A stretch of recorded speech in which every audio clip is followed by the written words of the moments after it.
मित्रो नमस्कार. सांगली तक मराठी न्यूज चॅनलमध्ये आपलं स्वागत. आज आपण वाटेगाव तालुका येथील जैन मंदिरामध्ये आहोत. आपल्यासोबत आता 108 आचार्यश्री विदेशी महाराज आपल्यासोबत आहेत. नेमकी आता वाटेगावमध्ये धर्मसंस्काराचे कार्यक्रम सुरू आहेत. यांच्या महाराजींच्या अमृतवाणीतून हे सगळं कार्यक्रम पार पडतोय. आत्ता आपलं AIचा जमाना आहे, डिजिटल युग आहे. यामध्ये धर्मसंस्कार कार्यक्रम घेण्यामागची काय गरज आहे आणि काय घेतले पाहिजेत या सर्व गोष्टींवर आपण त्यांच्याशी सविस्तर चर्चा करणार आहोत. आचार्यश्री नमस्ते. आपण आता वाटेगावमध्ये इतक्या मोठ्या उत्साहात आणि धर्मसंस्कार शिबिराचं आयोजन केले, पण मूळ विषय असा येतोय की आत्ता AIचा जमाना आहे, डिजिटल जमाना आहे. त्यामध्ये धर्मसंस्काराची गरज कितपत आहे?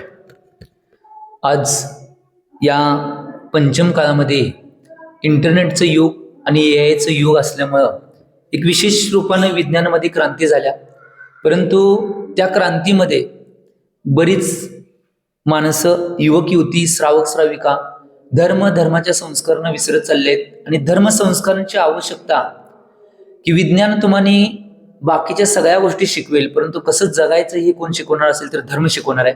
त्यामुळे या विज्ञानाच्या आणि AIच्या युगामध्ये सुद्धा धर्मसंस्कारांची आवश्यकता आहे. आज घरामध्ये परिस्थिती बिघडलेली आहे, समाजामध्ये परिस्थिती बिघडलेली आहे. प्रत्येकांच्या विषयीचं मत आहे ते विपरीत होत चाललेलं आहे. आई वडिलांच्या विषयी मुलांचं प्रेम कमी होत आहे आणि मुलांचं आई वडिलांच्या विषयी प्रेम कमी होत आहे. घरामध्ये वेगवेगळे नातेवाईक आहेत, त्या नात्यांच्या मधले जे प्रेम कमी होऊन त्यांच्यात दुरावा वाढत चाललेला आहे. आणि या सगळ्या परिस्थितीला जर बिघडायचं असेल, आज युद्धाची परिस्थिती वेगळीच आहे जगामध्ये, त्यानंतर परिवारवादची परिस्थिती आहे, त्यानंतर रोगाची परिस्थिती आहे. या सगळ्यावर मात करण्यासाठी जर सगळ्यात आवश्यक काय असेल तर जगामध्ये एकमेव तत्व आहे ते जैनॉलॉजी. आणि त्या जैनॉलॉजीच्या माध्यमातून जर त्या तत्वांची बीजारोपण आपण जर समाजामध्ये केलं या शिबिराच्या माध्यमातून, तर घरामध्ये रोगाची परिस्थिती निघून जाईल, शरीर निरोगी बनेल. त्याचबरोबर मनामध्ये जे वाद संकल्प विकल्प झाले ते वाद निघून जाऊन मन सगळ्यांची एक जोडतील, नाती आहेत ती नाती जपली जातील आणि परिवार एक होईल. आणि परिवार एक झाल्यामुळे समाज एक होईल आणि समाज एक झाल्यामुळे राष्ट्र आणि देश एक होईल आणि देश एक झाल्यामुळे विश्व एक होईल.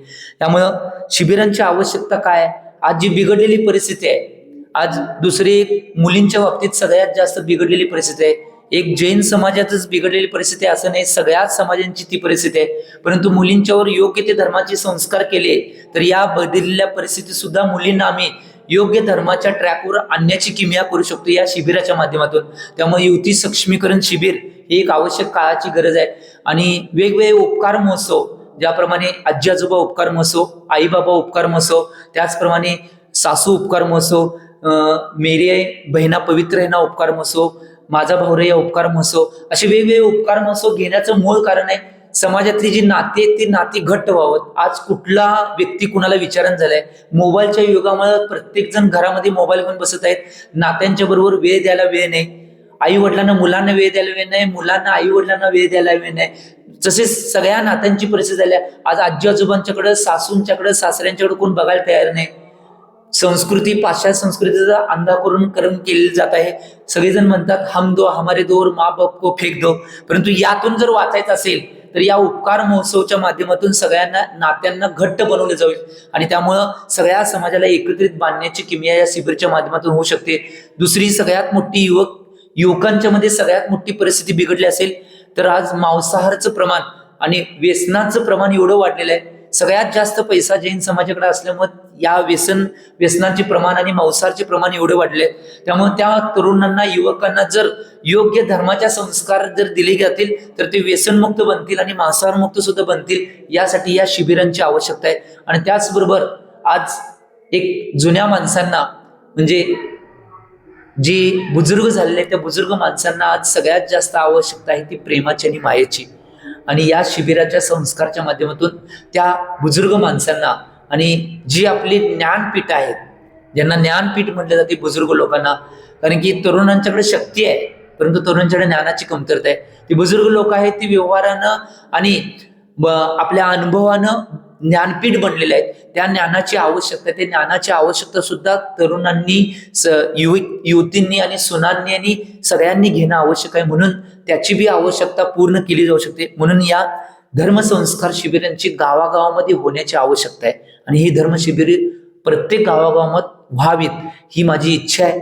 आणि याच्या माध्यमातून समाज परिवर्तन होऊन समाज एक संस्कारित सुसंस्कृत पाश्चात्य संस्कृतीचं जे वाढतं चलन चालू आहे देशामध्ये, ती पाश्चात्य संस्कृती दूर होऊन भारतीय संस्कृती आणि जैन संस्कृतीची स्थापना ही व्हावी. नुसता संस्काराच्या माध्यमातून होऊ नये तर खाद्य संस्कृती असेल ती वाढावी, त्याच्यानंतर संस्कार संस्कृती वाढावी, त्यानंतर भारतीय संस्कृती आणि जैन संस्कृती वाढावी. याच्या माध्यमातून आमचा प्रयत्न चालू आहे आणि हे व्हावं अशी इच्छा आहे. प्रत्येक गावागावामध्ये होऊन याची जर शिबिरांची व्यवस्था प्रत्येक गावामध्ये झाली तर समाज परिवर्तन व्हायला वेळ लागणार नाही आणि भारतीय संस्कृती स्थापन व्हायला सुद्धा वेळ लागणार नाही. आचार्यजी, सध्या आपण बघतोय की AI चा जमाना आहे, त्या वेगवेगळे डिजिटलायझेशन होत आहे. महाराष्ट्र शासन असू दे किंवा केंद्र शासनाच्या वतीनं वेगवेगळ्या पद्धतीचे म्युझियम बनवले जातात. त्याच पद्धतीनं अशा पद्धतीचा वाटचाल की धोक्याची घंटा असे की अनाथाश्रमाची सुद्धा वाढती परिस्थिती आहे, याकडे आपण कसं बघताय?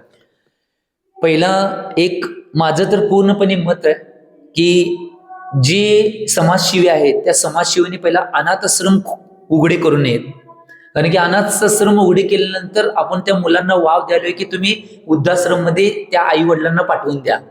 माझं एक मत आहे की प्रत्येक परिवारानं सामूहिकरित्या आई वडिलांचं सांगोपन करणं आवश्यक आहे. ही गरज का भासायला याचं मूळ कारण पाश्चात्य संस्कृतीचं आम्ही अनुकरण केलेलं आहे. ते कशा रूपामध्ये आम्ही जे सामूहिक परिवार आहे ते सामूहिक परिवार तोडून आमची मुलं आणि आमचा परिवार एवढाच आम्ही म्हणालोय. ते न म्हणता सामूहिक परिवारामध्ये जर राहण्याची व्यवस्था जर आम्ही केली तर आमच्या आई वडिलांना, आमच्या घरामध्ये कोण जर मतिमंद असेल, अपंग असेल, अंध असेल, त्या सगळ्यांना सांभाळण्याची त्या सामूहिक परिवाराकडे शक्ती आहे. पहिला सामूहिक परिवार असायचे, कोणी व्यक्ती कधी बाहेर पडायचं नाही. आज निश्चितपणे सगळे म्हणाले हम दो हमारे एक, हम दो हमारे दो. याच्यामुळं काय झाले, सगळ्या त्या अशा माणसांना बघण्याची परिस्थिती कोणाची राहिली नाही. त्यामुळे माझं एक मत आहे समाजाला की सगळ्यांनी सामूहिक परिवार ही संकल्पना राबवण्याचं इथनं पुढे आवश्यक आहे. परिवार तुटता कामा नयेत, परिवार जोडण्याची आवश्यकता आहे आणि ती जोडण्याची किमया या शिबिराच्या माध्यमातून केली जाते. म्हणून जर आम्ही असं केलं तर निश्चितपणे वृद्धाश्रम कमी होतील आणि वृद्धाश्रम कमी झाल्यानंतर आम्ही आई वडिलांची, आजी आजोबांची सगळ्यांची सेवा उत्कृष्ट पद्धतीने करेन. आपल्या शिबिराची सुरुवात होते ती योगातून होते. काय महत्व आहे योगांचा? योगामुळे काय परिणाम होऊ शकतो आयुष्यात? कारण आता हे सगळं भागदौडचा जमाना आहे, टेन्शनचा जमाना आहे, त्यामुळे काय योगांमधून परिणाम होऊ शकतो? सगळ्यात महत्वाची गोष्ट, योगाच्या माध्यमातून आज शारीरिक आणि मानसिक परिस्थिती सुधारण्यासाठी सगळ्यात महत्वाची गोष्ट आहे. आज शारीरिक रोग कमी आहे, परंतु जगामध्ये जे सगळ्या स्थिती सुधारण्यासाठी सगळ्यात महत्वाची गोष्ट आहे. आज शारीरिक रोग कमी आहे, परंतु जगामध्ये जे सगळ्या प्रकारचे रोग धुमाकूळ घालले त्याचं मूळ कारण आहे मानसिक टेन्शन. आणि या टेन्शनमुळे विविध रोगांची उत्पत्ती होते. आणि योगा एक अशी व्यवस्था आहे की मन वचन कायाला आपल्या आत्म्याच्या माध्यमातून सांभाळणे ही एक योग आहे. त्यात प्राणायाम असेल, हस्तमुद्रा असतील, त्यानंतर विविध प्रकारचे आसन असतील, विविध प्रकारची क्रिया असतील, त्या क्रियांच्या माध्यमातून आपल्या शरीराला आणि आपल्या मनाला संतुलित करण्याची प्रक्रिया म्हणजे योग आहे. आणि या योगाची शिबिरे सुद्धा गावागावात लागणं आवश्यक आहे. आज नुसता कोणतेही शरीराला काय झालं किंवा मानसिक कुठलेही टेन्शन आलं तर आम्ही डॉक्टरकडे जातोय आणि हजारो रुपये खर्च करतोय. परंतु हे 1000 रुपये न खर्च करता एक थोड्या योगाच्या टिप्समुळं, आसनांच्या टिप्समुळं, हस्तकलेमुळं आम्ही सगळ्या प्रकारच्या रोगांना आयुर्वेदिक पद्धतीनं बरं करू शकतोय. आणि आज जगामध्ये ज्या सगळ्या मानसिक रोगांचं थैमान चालू आहे त्या मानसिक रोगांना बरं करण्यासाठी आणि मानसिक रोगांच्यावर मात करण्यासाठी सगळ्यात कारगर पर्याय कुठला असेल तर योग आहे. त्यामुळे योगा, ध्यान हे सगळ्याकडे क्लासेस लावून सगळ्यांना शिकवणं आवश्यक आहे. अगदी शेवटचा प्रश्न, सध्या 21वे शतक सुरू आहे. हिंदुस्थान हे आता जगामध्ये सर्वात श्रेष्ठ असणारं, संस्कृती असणारा देश असं मानलं जातं. पण यामध्ये कुठेतरी जातीवाद सुरू आहे का? कारण या जातीवादामुळं समाजामध्ये समाज तेढ निर्माण व्हायला लागल्या. आपण कसं बघताय? एक गोष्ट महत्वाची आहे, भारत देश हा पूर्ण जगामध्ये संस्कृती आणि संस्कार आणि साधूंची भूमी म्हणून या देशाकडे पूर्ण विश्व बघितलं जाते. कारण की एक गोष्ट मला प्रकर्षानं सांगावीशी वाटते, ज्यावेळी फोर्ड कंपनीचे मालक मिस्टर फोर्ड भारतामध्ये आलते त्यावेळी सगळे भारतातले उद्योगपती त्यांच्या स्वागतासाठी उभे होते. परंतु ज्यावेळी ते विमानातून उतरले त्यांच्याकडे सूट होती, टाय होती, पॅन्ट होती, बूट बूट फक्त त्यांनी घातला नव्हता, सॉक्स घातला नव्हता. त्यांना पत्रकारांनी प्रश्न केला, तुम्ही एवढे स्टँडर्ड एवढ्या मोठ्या कंपनीचे मालक आहात आणि तुम्ही बूट आणि सॉक्स न घालता का आलाय, एवढा विमानाचा प्रवास करताय? त्यावेळी त्यांनी उत्तर दिलं की भारत देश एक असा देश आहे, तो साधू संतांचा देश आहे. त्याच देशात मी येताना जर बुटानं या देशावर आलो तर या भूमीला मी अपवित्र बनवून, म्हणून त्यांनी बूट न घालता आलते. एवढी उत्कृष्ट विदेशातले लोक भारताला मानतात. आज भारतातले लोक काय करल्यात, आपली संस्कृती आपले संस्कार सोडून पाश्चात्य संस्कृतीचं अनुकरण करल्यात.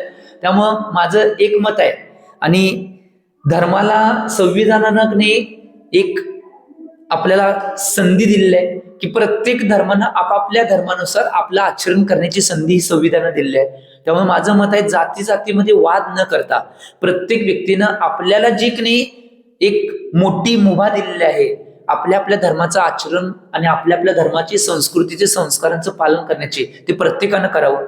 कुठल्याही दुसऱ्या एकमेकांच्या जातीमध्ये कुठलाही तेढ निर्माण न करता, जातीविषयी द्वेष भेष निर्माण न करता, क्रोध निर्माण करता, प्रत्येकाला आपल्यानुसार आणि आपल्या धर्मानुसार जगण्याची संधी संविधानानं दिली आहे. त्यामुळे प्रत्येक व्यक्तीनं तसं जगता दुसऱ्या धर्माविषयी मनामधले तेढ आहेत, विकल्प आहेत, ते काढून टाकून आपल्या आपल्या धर्मानुसार आपली जी संस्कृती आहेत, संस्कार आहेत, त्यानुसार प्रत्येक धर्मानं जगावं. यामुळे कधीही जाती जातीमध्ये तेढ निर्माण होणार नाही. आणि कोण लावणारे जाती जातीमध्ये तेढ भांडण निर्माण करणारे लोक आहेत, ते निश्चित रूपाने त्यांनी अशा कुठल्या गोष्टी करू नये. हा महान कर्माचा बंध आहे, पापाचा बंध आहे. त्यामुळे ते न करता प्रत्येक जीवाला आपल्या आपल्या धर्मानुसार आपल्या संस्कृतीनुसार जगण्याची मुभा दिली आहे, त्यानुसार त्यांनी जगावं. 21व्या शतकामध्ये जैन मुनींचं किती महत्व आहे आणि का गरजेचं आहे? आज एक गोष्ट लक्षात घ्या, भारत देश हा साधू संतांची भूमी म्हणून ओळखला जातोय. जोपर्यंत भारत देशामध्ये साधू संत असणार आहेत तोपर्यंत भारत व्यवस्थित चालणार आहे, आणि ज्यावेळी साधू संत नष्ट होतील भारतात, त्यावेळी भारत नष्ट होणार आहे. ही गोष्ट महत्वाची आहे. त्यामुळं साधू संतांची संस्कृती ही अनादी कालापासून अनादी कालापर्यंत चालत राहणार आहे, आणि त्या संस्कृतीकडे महत्व रूपाने सगळ्यांनी बघणं आवश्यक आहे. आज सगळ्यात महत्वाचा मुद्दा काय आलाय, साधू संतांची सिक्युरिटी, सुरक्षा. आज श्रावकांनी प्रत्येक त्यांच्या धर्मातले जे साधू संत आहेत त्यांची सुरक्षा त्या श्रावकांनी व्यवस्थित रूपाने करणं आवश्यक आहे. साधू कुठल्या पंथाचा आहे, कुठल्या आमनायाचा आहे हे न बघता त्या साधू संतांची सुरक्षा, त्या साधू संतांचा आहार व्यवस्था, त्यांची विहार व्यवस्था आणि त्यांची निहार व्यवस्था ही श्रावकांनी व्यवस्थितपणे पार पाडली आहे. कारण की एक गोष्ट लक्षात घ्या, सगळ्यात महत्वाची, या भारताला सगळ्यात जास्त संस्कृती आणि संस्कारांची धुरा कोण देणार असेल, भारत देशामध्ये साधू संतच देणार आहेत. देशामध्ये 3 जर गोष्टी व्यवस्थित राहिल्या तर देश महासत्ता बनायला वेळ लागणार नाही. एक संत, दुसरी शिक्षक, आणि तिसरा जो सुरक्षक म्हणजे मिलिटरी मॅन, जो सैनिक. ही 3 व्यवस्था जर व्यवस्थित राहिल्या तर देश महासत्ता बनायला वेळ लागणार नाही. त्यामुळं या 3 गोष्टींना आम्ही सांभाळणं आवश्यक आहे. एक संताला, आणि दुसरं शिक्षकाला, आणि तिसरं सैनिकाला. या 3 गोष्टींना सांभाळले तर भारत लवकरच महासत्ता बनेल. कोणी जगातली कुठलीही सत्ता या भारताला महासत्ता बनण्यापासून रोखू शकत नाही. या 3 गोष्टींना आम्ही सांभाळणं आवश्यक आहे. तर हे होते आचार्य श्री विद्यासागरजी महाराज यांनी त्यांच्या अमृतवाणीतून सांगितलेलं आहे की इथून पुढे जगणं कसं गरजेचं आहे, कसं जगलं पाहिजे. कारण 21व्या शतकामध्ये AI च्या जमान्यामध्ये आपण आपले संस्कार, आपला धर्म, आपला पंथ हे सगळं आचरणात आणून जर जगलो तर इथून पुढे आपले जगणं खूप चांगल्या पद्धतीने जगू शकतो, असं अमृतवाणीतून आचार्यश्रींनी सांगितलेलं आहे. त्यामुळं इथून पुढेही जगत असताना या भागदौडच्या जमान्यामध्ये योगा करणं गरजेचं आहे, आहारावर नियंत्रण ठेवणं गरजेचं आहे. या सर्व गोष्टीचं पालन करणं आणि केल्यानंतर आपलं जीवन किती आनंददायी होणार आहे या सगळ्या भागदौडच्या जमान्यामध्ये, हे आपण आता आचार्यश्रींच्या अमृतवाणीतून ऐकलेलं आहे. सांगली तकसाठी शीतल कुमार शेटे, वाटेगाव.